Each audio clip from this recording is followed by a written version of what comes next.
Donc, la République démocratique du Congo a été victime de son hospitalité et de son attachement au droit humanitaire international. En 1997, après la création de l'AFDEL, Laurent Désiré Kabila va prendre le pouvoir à Kinshasa. Moins d'une année après, excédé par les violations des droits de l'homme de la part de ses alliés, courageusement, il décida, le 27 juillet 1998, de rompre toute coopération militaire avec le Rwanda et l'Ouganda. Et dans l'immédiat, les avions ont transporté les officiers rwandais et ougandais en direction de leurs capitales respectives. 6 jours après, soit le 2 août, l'avion du Congo Airlines va être détourné de son itinéraire pour atterrir dans le bas-fleuve, à Boma, et les officiers rwandais ont obtenu le ralliement des militaires qui étaient cantonnés dans le centre de Kitona. Je ne vous rappelle pas l'histoire avec la chute de la cité d'Inga, coupure d'électricité, et leur avancée jusqu'au-delà de Bazangungu en direction de Kinshasa.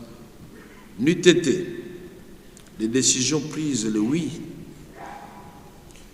août 1998 à l'issue du sommet de Victoria Falls de la SADC, sommet auquel votre humble serviteur avait pris part en tant qu'expert, décision de demander conformément à la charte de la SADC d'intervenir pour aider tout pays membre agressé. Et c'est ainsi que l'Angola, le Zimbabwe et la Namibie sont entrés en danse, et les vaillants patriotes de Tchangu et de Kinshasa pour faire échec à l'agresseur.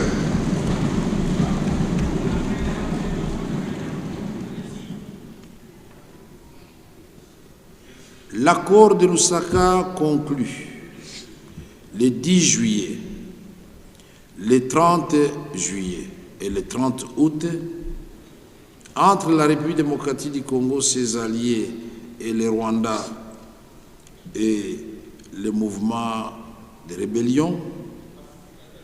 Cet accord n'a rien changé sur le terrain. Plus tard, le 8 mai 2000, nous allons obtenir le plan de désengagement de Kampala.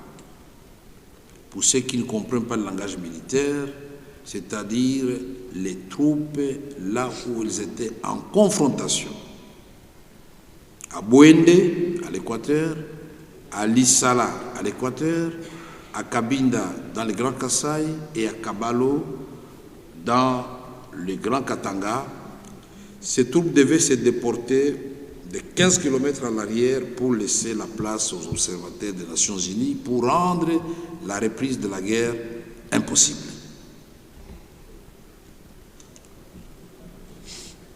Les sous-plans de désengagement des Harare sont intervenus et nous avons eu la calmie relative, mais cela n'a pas freiné les élans des agresseurs. Mzee Laurent Désiré Kabila fut assassiné le 17 janvier 2001. Quelle tragédie pour notre pays. On dirait que le mois de janvier, c'est véritablement le mois des martyrs et de nos héros.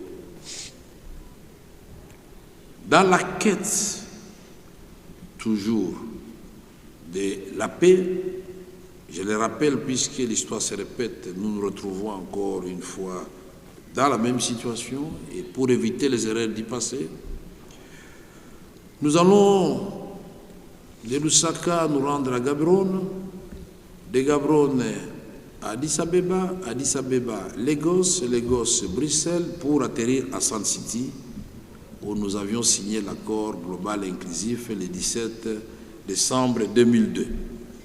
Et le 30 juin 2003, le gouvernement 1+4, incluant les chefs rebelles, et les membres des rébellions furent mis en place. Après 3 ans, on organise les élections. Après les élections, en général, pour ne pas le nommer, Nkunda décide de rester à Goma avec sa troupe. À Kinshasa, tout le monde est distrait.